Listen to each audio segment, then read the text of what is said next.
Welcome. And this is Beginning Ensembles, a primer.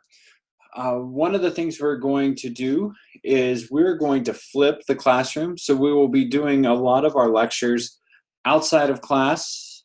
Those will be followed up with a series of either questions, discussion questions, and those will be varied throughout the semester. But what we're going to do is discuss principles, techniques, strategies, assessments that we can use outside of class and bring them in and practice them within a lab setting. So this first PowerPoint is really trying to begin to set the stage. And you'll notice that I've called it Beginning Ensembles. While the class itself is teaching beginning band and jazz techniques, the principles that we're going to apply to beginning orchestra, beginning band, beginning choirs, any of those, because we're really looking at developing musical fundamentals. So this is Beginning Ensembles, a primer. So some of the, just a brief review over the first class sessions. Number one, everything that you've experienced over the course of the last 1 to 2 class periods is essentially 8 weeks crammed into 2 30-minute teaching episodes. So I'm trying to compress as much information as I can for us to be able to unpack. So keep that in mind. What we did in 30 minutes is what you would do over the course of almost a quarter in your regular classroom. Okay, you all have had great observations. Your teaching scripts have been on point. I've provided feedback to kind of give you ideas on where to really focus your attention, especially when you go back and you watch yourself teach and you record yourself teaching. Just trying to look at reflecting, okay, what did I do that was slightly different? How do we adjust those? What works best for you? But keeping that in mind. The next part, we're also going to look at a little bit, keep in mind guided listening, where we want our ears to go, how we want that to develop. And we're going to continue to work on that, especially when we get into structure and strategies. So ideas for how do we ask questions? How do we get them to think critically? What about the process? We're going to explore that over the course of this semester, not only in beginning band, but also in jazz. Regardless of content, regardless of age level, regardless of ability level, the process remains essentially the same all the way throughout. Okay, and many of you had great ideas for next steps on how you can apply this within the classroom. All right, so now looking at planning a little bit. Number one, with all beginning ensembles, you have to teach with the end in mind. And it can't just be the end of a unit. You want this to be teach with where you want your students to be at the end of the year. Where do you want them to be when they leave your program? So if you're a middle school teacher, and you know that you're going to be sending them to high school, you have to be talking with the high school teachers. Where do you want them when they set foot in your door? What do you want them to know? What do you want them to be able to do? To what level do you want them to be able to do that? So once you know where they have to be, then you work your way backwards to where they are, which means you're talking with the elementary school teachers, figuring out what they know, how they know it, how they've experienced it, how they've engaged in it. And all of that then gives you the scope of what your course is going to be. Excuse me. So once we know the scope and we're teaching with the end in mind, we know where they're at, now we can begin to plan the middle. And a lot of that goes back to what many of you have learned or will learn in curriculum writing in Music 512. Okay, so number one, objectives. Okay, once you know what the end of that looks like, then you're writing objectives for what you want at the end, what you want at the end of their first year of instruction, if it's a 2-year program, and then you can break that down into years, then you break that down into semesters, And so really thinking about how are we going to frame it? How are we going to describe it? So writing your objectives is critical to the success of your program. And that's the same across whether it's your beginning ensemble or your top performing chamber choir, your top performing wind ensemble. Writing those objectives is critical. And how you frame them, how you articulate them is very, very important, because you want to be able to cover the complete musician and not just the performance side of it.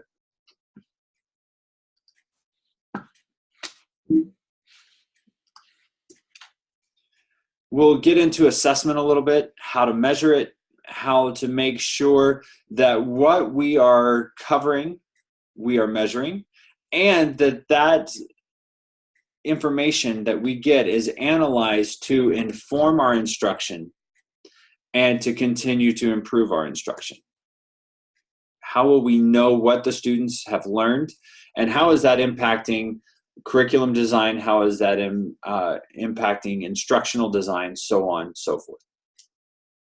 And then the exciting part about all of this, once you have everything lined up from your objectives to your assessments, how you know that you're going to know that they've learned, now we get to design the course. We get to design the experiences. We get to really get down to the nitty-gritty of making this fun and engaging. Because in the end, part of this is also recruiting. Okay, you never stop recruiting. And that's going to be a video for later on, but the reality is all of you are going to have to recruit from the very first day. You're recruiting to get students to take your class, and you're recruiting students to stay in your class, because students are fickle. They're going to change their minds. So you constantly have to recruit them, which means you've got to find some way to A, build a relationship with them, and 2, keep them engaged.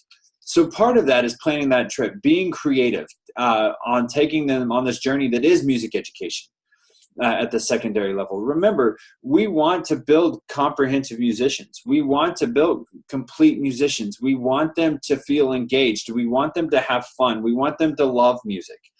And you can have all of that and be great musicians as well, and hold your students to a very high level. Our process is trying to figure out, how do we develop that family atmosphere? How do we develop that level of expectation? How do we continue to push that envelope, at the same time being creative and engaging them in these processes? So here's some discussion points that throughout the course of the semester, I want you thinking about. And you might be thinking about them in the context of beginning ensembles or jazz techniques over the course of this semester. But when you're sitting in choral conducting or instrumental conducting, be thinking about how these concepts are going to inform gestures, literature choice, music selection. All of that is going to be really important. So here's some discussion points. Number 1, your setup. And we're going to spend a lot of time on this in a later video, talking about physical setup and so on and so forth. But here's some ideas. How are you going to greet the students each day, each morning? Okay. What music? And how are you going to set that up from a curricular perspective, but also from a sequential perspective? Procedures. What are your entry procedures? What are your rehearsal procedures? The procedures to pass out music, to pass out sight reading music, to pass in music, to sharpen your pencil, to get a drink of water. What are those procedures? All of that has to be lined out. Now, I'm going to take a step back for a moment. It is very critical that these are in concrete, in stone, etched in stone before your first class period. The younger they are, the more structure that they need. And many of you are going to find out that with your beginning ensembles, you may only have them for 30 minutes, and you may not be in a classroom. So you're going to have to set up and tear down your class meeting area all within that 30 minutes. So now trying to make that as efficient as possible and get as much teaching time as possible is going to be critical. The only way we can do that is with a clear set of procedures. And specifically for wind and percussion, you want to think about, number one, what age you start. Okay, so if you're starting in 5th grade, it's going to be different than if you start in 6th grade or whether you start in 7th grade. Me personally, I actually started when I was in 7th grade. Okay, so we started a more diverse level of instruments. If I were to teach 5th grade, I would limit those instrument choices. And a lot of that comes down to, at the early beginning stages, my focus is looking at music fundamentals, how to read music, how to create sound, how to breathe properly, how to create the correct embouchure, how to, there's a lot of different music fundamentals that if I only have 30 minutes, 10 of which is going to be in setup and breakdown, if I only have 20 instructional minutes, if I try and start every single instrument, I'm going to be spending more time teaching fingerings than actually teaching music, because I'm going to have to teach 10 different fingerings. Well, with 5th graders, that might take the entire 20 minutes, which means they haven't gotten to play at all. So, but if I decide that I'm going to set it up in such a way that I'm only going to start as 5th graders, I'm only going to start flutes and clarinets. And I would even push this in some extent into 6th grade. If I'm going to start them as 6th graders, I may only start flute and clarinets in my woodwinds class. And I make sure that I have a woodwinds class where I'm only working on flutes and clarinets. I can make a whole lot more progress that way if I'm only focusing on that. Apologize for that popping up on the screen. Likewise with brass. With brass players, I would consider only starting trumpets and trombones. Now, many of you are probably thinking, yes, but we're going to want saxophones. We're going to want euphoniums and tubas. Think about it, number one, from a physical standpoint. Number one, with euphoniums and tubas, you're reliant upon inventory because they're not going to go out and buy euphoniums and tubas. If I'm working at an elementary school teaching 6th grade, trying to get euphoniums and tubas there from the middle school is going to be very difficult. Now, if I'm teaching at the middle school level, it could be an issue. I might have enough for them to have them in class, but what about getting them home? So one of my rules is that once they started and we had euphonium and tuba players, they had one that they kept at home, and so I checked them out an instrument, and then they also had one that they played in class, and they just brought their mouthpiece back and forth. Okay, it's the same way with some of the larger woodwind instruments.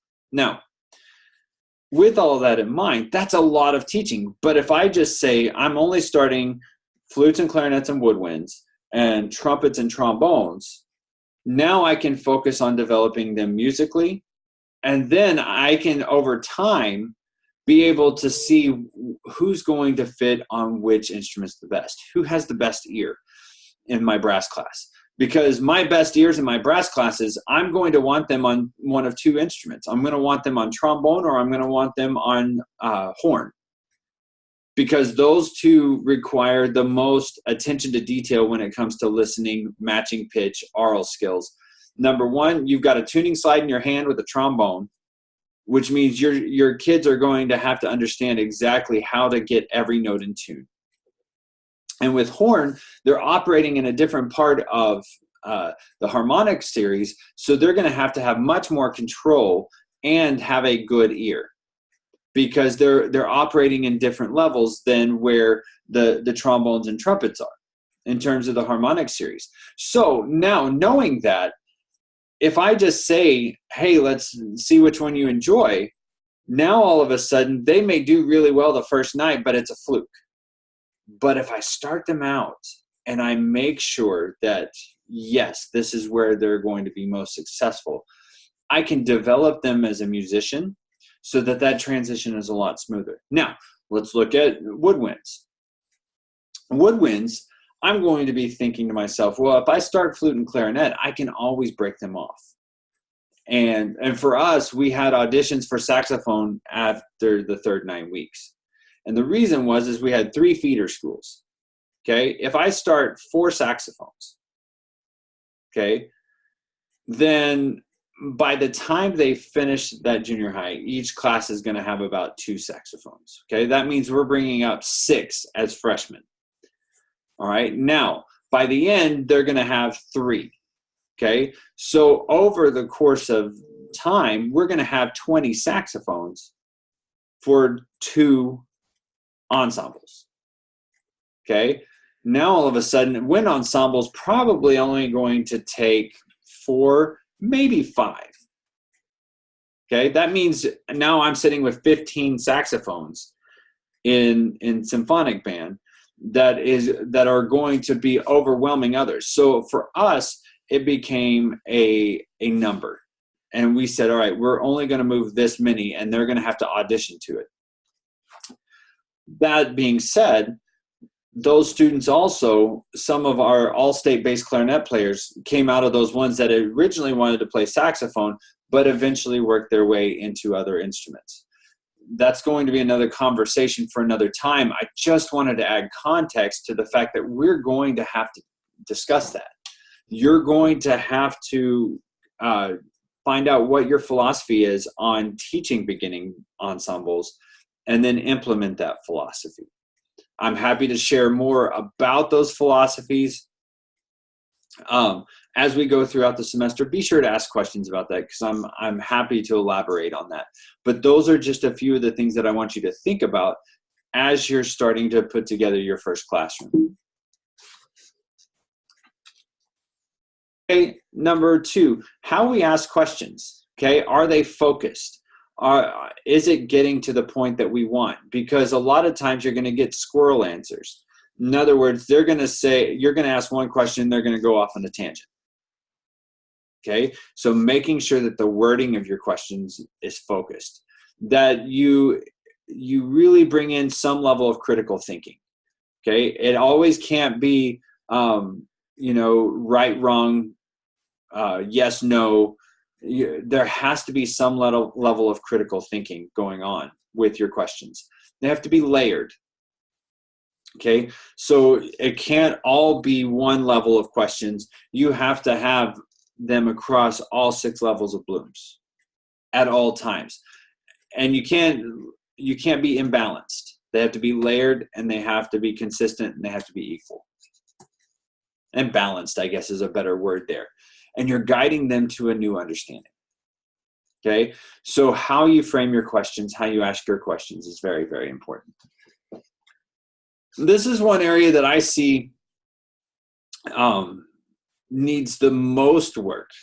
When I go and visit one area, schools all over the state, one of the biggest issues that I see is breathing. And that we automatically think that once we teach it once, that they get it. And it doesn't work that way. Breathing is something that is a repetitive motion. It's a kinesthetic apparatus. So they have to, what does it feel like? What does it sound like? And then how do we create that feeling over and over and over again? Well, the only way we can do that is through repetition. I did breathing exercises all the way up through our top ensemble. I would do breathing exercises with a collegiate ensemble because we're still working on honing that craft. Being able to breathe effectively is a skill, and you have to teach that skill. Okay, so number 1, you have to give specific feedback. You can't say, I need more air. More air means absolutely nothing to anyone.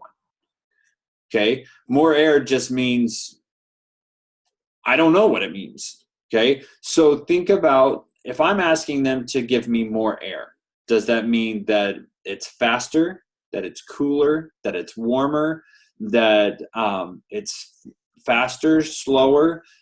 Give them specific feedback on exactly what you're asking them to do. Is it more focused? Is it going down the center? Or is it a more abstract direction of music or of airstream? So be specific in your feedback at all times. Okay? Your strategies have to vary. It can't be the same breathing gym strategy every morning. If you begin to do that, the kids begin to check out. They begin to come in and go,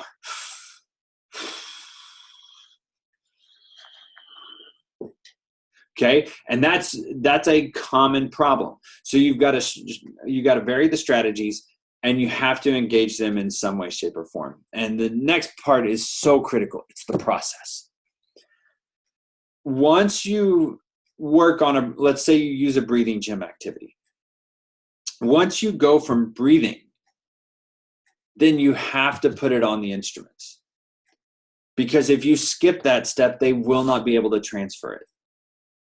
So, for instance, if I'm asking you to do in 4, out 8, in 4, out 8, in 4, out 12, in 4, out 12, and I'm having you go,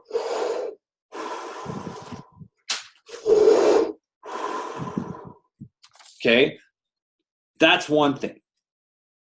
But if we go straight into playing a B flat, we've skipped the step of, well, what does that sound like on my instrument? What does that feel like on my instrument? Because here there's no resistance. So we have to mimic that resistance in some way, shape, or form. Well, the only way you can do that is if their instruments are up. So we go to air only through the horns. Then you have to describe what is it going to sound like.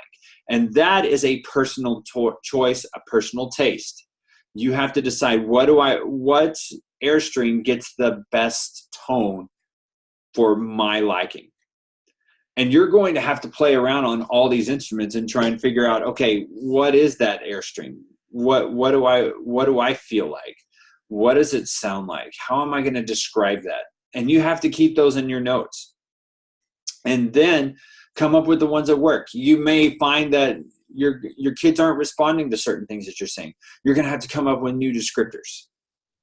But you have to trust that process, that you go from breathing to breathing on the instruments to first sounds. And I promise and guarantee, if you work that process and you continue to repeat that process, it's going to pay dividends down the road. Now, with that in mind, we have to go back to the strategies must vary. This process, while the process remains the same, the strategies and the way that you get there cannot be the same all the time. Otherwise, they're going to check out. So that process remains consistent, and that process is the same, but we're going to do things differently throughout.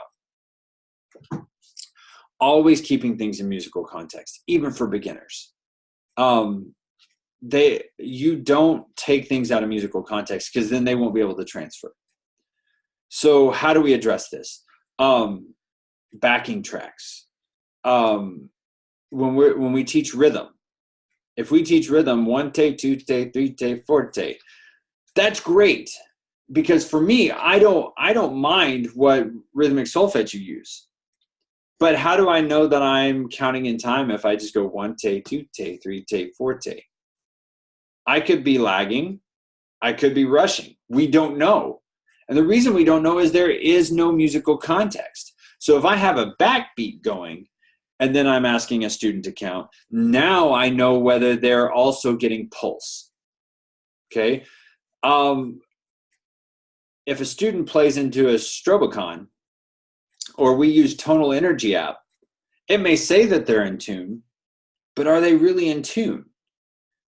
Because they're only tuning to a visual device. So now I have to think, all right, how are they going to be tuning this instrument within the ensemble? So maybe it's a drone. Maybe you're trying to learn how to tune fifths, and so you use a drone. Maybe you learn how to tune thirds. You use a drone.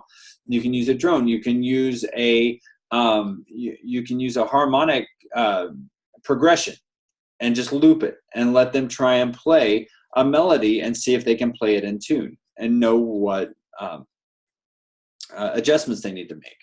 For your percussionist, it could be playing in time. So that's a backbeat.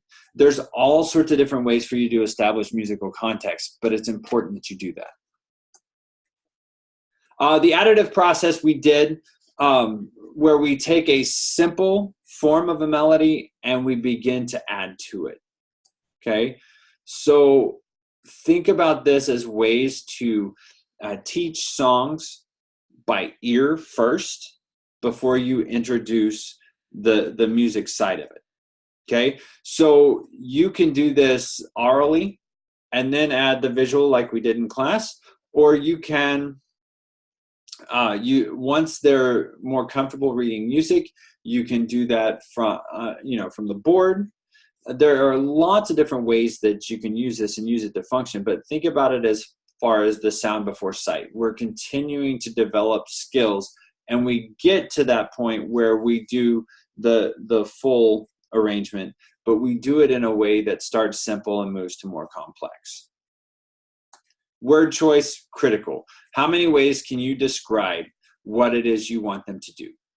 And that is so important. You have to have, what I like to say, you have to have many arrows in your quiver. In other words, you've got to have about 50 ways to say how you want one thing to get done, because you're going to have a multitude of different learning styles, verbal approaches to classrooms. They're going to engage with you differently. So you have to have a multitude of ways and strategies and word choices and ways to describe all of the topics that you're going to cover while you're a beginning ensembles teacher. So some things to think about: how are you going to do tonal warm-ups? So tonicization, with that, always establishing do. If you can establish do, intonation is better. Right notes are going to be better, because they're not going to be thinking about fingerings. They're going to be thinking about actual note names and function. They won't be able to label that, but their ear is going to tell them. Okay, working patterns. Patterns is going to be huge. So when we talk about tonal warm up, think about tonicization, think about patterns. This is what we did at the very beginning when we would sing, and then I would go neutral syllable, you would come back with solfege, and then I would sing neutral syllable, you would play it back on your instruments. That's what we're talking about with patterns. Okay, vary distance. Remember, just the distance between the time that I provide the stimulus and you provide the response. So changing that up. That way, it's not becoming a learned habit, it's becoming a processing habit. Okay? All based on Gordon's music learning theory. Okay? And this leads to how we're going to teach lines and how we're going to teach songs. Because if we understand how the brain processes music, then we're going to be able to structure our classes in such a way that build on that rather than take away from that. So very quickly, here's how your brain processes music. We're not going to spend a lot of time on this right now. I'll come back to this a little bit later. But this is essentially how our brains process music. You'll notice that we start from the oral. Okay? And we did this with neutral syllables. Then we get into verbal association. This is when I added solfege. And then we were able to come over, and this is all discrimination learning, which means this is the first 3 levels of Bloom's. Okay? Now we come over here, inference learning, this is the upper level. So now oral or verbal, I'm able to sing nonsense syllables or neutral syllables, and you're able to add the solfege. Verbal association is where I sing solfege and you sing solfege back to me. So now we're operating at 2 different levels. We're operating on lower order thinking and higher order thinking. But if we skip any of this in the beginning ensembles, we're going to pay for it by students not knowing fingerings, not knowing note names, not knowing what something sounds like, and playing all the right fingerings but no right notes. And it happens all the time. And I know some of you are snickering right now having that experience. where you will say, play a G, and they'll be like, no, play a G. Well, I'm in the right fingering. No, it's see, that was right. No, that wasn't right. You're still playing way too low. And you would go back and forth because they can't hear, which means we have to go back to oral, which means we skip some steps here.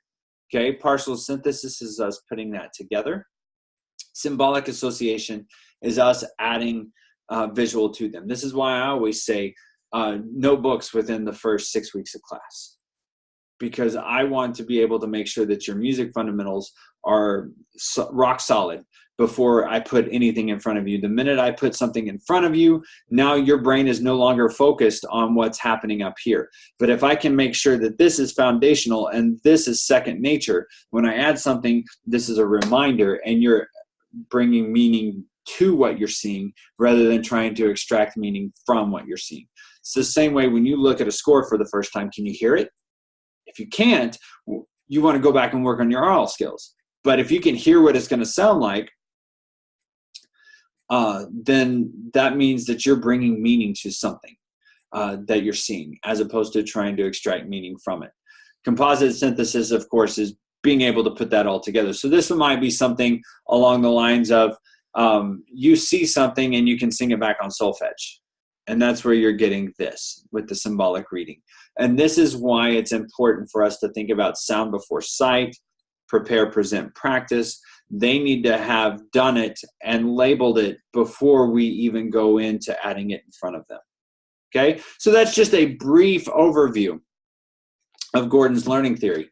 So that leads us into, okay, so what does a general outline of class look like then? We've talked about procedures, how they come in, how they get their instruments out, how they sit down, and then we're going to have listening. We're going to build their listening vocabulary. And this is a very broad topic, but you want them listening to tone quality, to musicality, to articulation, to dynamics, there's so many different ways that you can go with this, but you want them listening every single day. Then they must have rhythm work. You're working rhythm every single day. I guarantee you, if you do that, sight reading and teaching music at the high school level is going to be a cinch. But you've got to spend time on rhythm work. You've got to spend time on tonal work. This is patterns. This is singing. This is matching pitch. This is echoing. This is improvisation. All of that goes into tonal work. Okay? And then now tonal work and breathing, these can switch.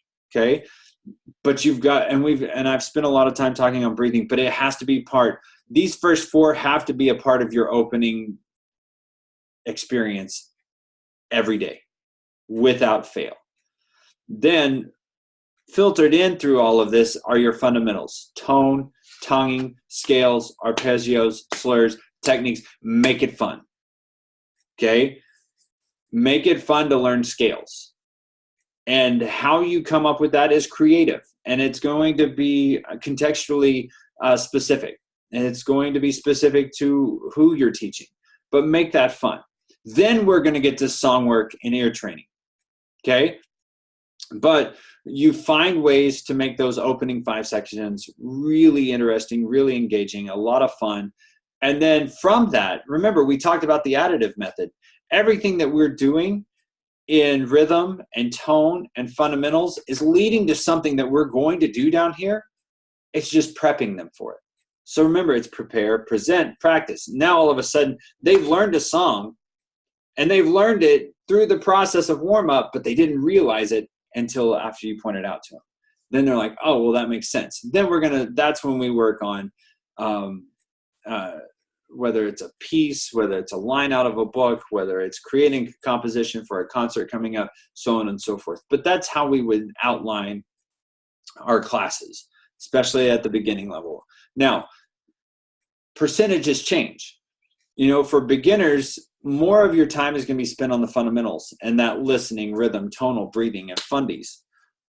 A majority of your time is going to be spent on that, and then we're going to get to song work. Okay? Now, flip side of this, when we talk about setting the hook, is that within the first day or two, you've got to make sure that they learn a tune. okay? But that is with careful construction of your fundamentals. You can teach them a tune, but spend 90% of your time, 80% of your time on fundamentals. So you have to be crafty with how you set that up. Here's just a very brief outline of how you would work a line. So that last one was song work, method book work, composition. How are we going to do that? Number one, we're going to count it. And you'll see rhythm, tone, fundies, all of it's built in. So we're going to count it. And then we're going to count and we're going to finger.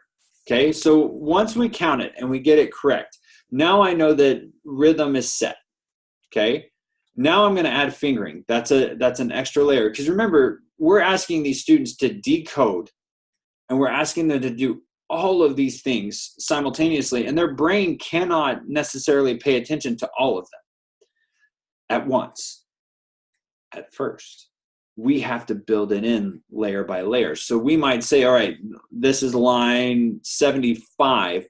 It's 8 measures long. I want you to look at the first 2 measures. I want you to count it for me. Now count and finger the first 2 measures. Why don't we count and finger that one more time? I saw a few mistakes here and there. So I'm going to have them count and finger again, but I'm going to play it this time so that they hear it. Now we're going to sizzle and finger. Okay? Because now I know that their fingering is set, their rhythm is set, but now I got to work on their breathing. Okay? Sizzle and finger, I'm going to model again. We get done with those 2 measures, and I'm going to say, you know what? I think you can have a faster airstream. See if you can make your airstream just a little bit wider and a little bit faster. See if you can cover a bigger area of that wall. And then let's sizzle and finger again. Excellent. I'm going to play it. Now, by this time, they've already heard it 3 times. They have fingered it 4 times. They've counted it, and they've worked on their airstream.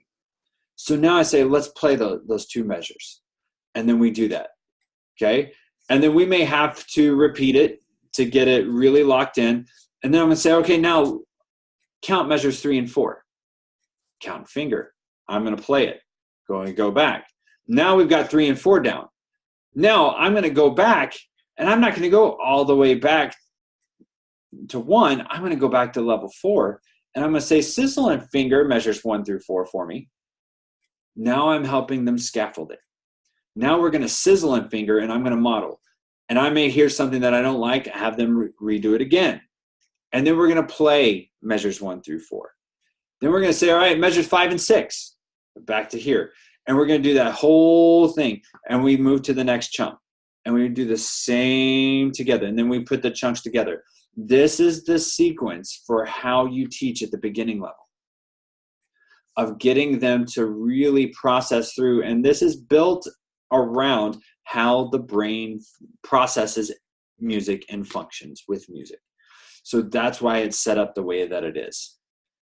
Write this down, photocopy it, download the PowerPoint so that you have this with you. This is critical when you're teaching these younger ensembles. I'm going to move this down just a little bit so that you can see this. Remember, they are unable to process large chunks. Keep this to 2 and 4 bar phrases. And you can push this into 8th grade. Okay. Now, you may find out that if you start them in 6th grade, by 8th grade, you can do 4 and 8 measure chunks. That's fine. But you're still, especially when you're first introducing a new concept, introducing a new piece, you may have to isolate a little bit differently. You're not going to be able to read it straight down. Okay? This is where you model isolation and practice techniques. Okay? This is where you teach them how to be great musicians. This is where you teach them how to diagnose, how to prescribe. This is where you would get into, with 8th graders, I may make it a 8-bar phrase. Okay? But what I'm going to say is, all right, we get to the end of the 8-bar phrase, and I'm going to say, all right, where do we need to go back to? Well, we need to count and finger that one more time. Okay, why? What did we miss?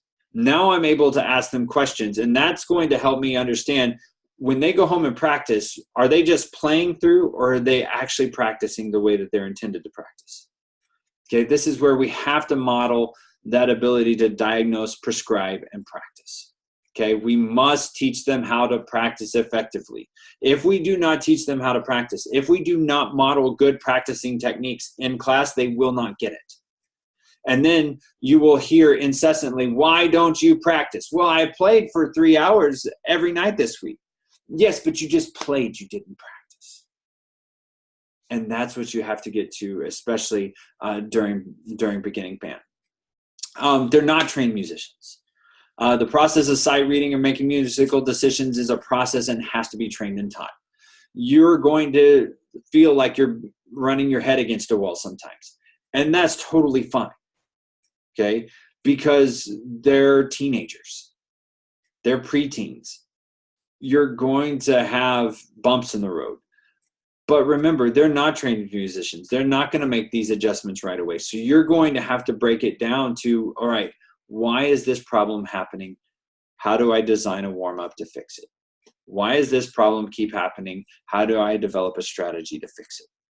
Whether that's rhythm or whether that's tonal, whether that's a mixture of both, you have to decide how to make that. How will you structure your classroom to teach, enhance, and promote this process? For songs, use the same techniques as listed above, and then be sure you add closure.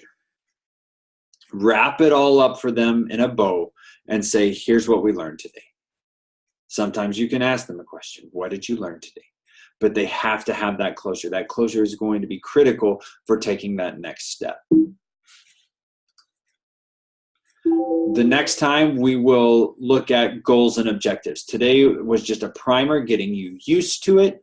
Next time we will look at goals and objectives. What are they? How do we design them? So on and so forth.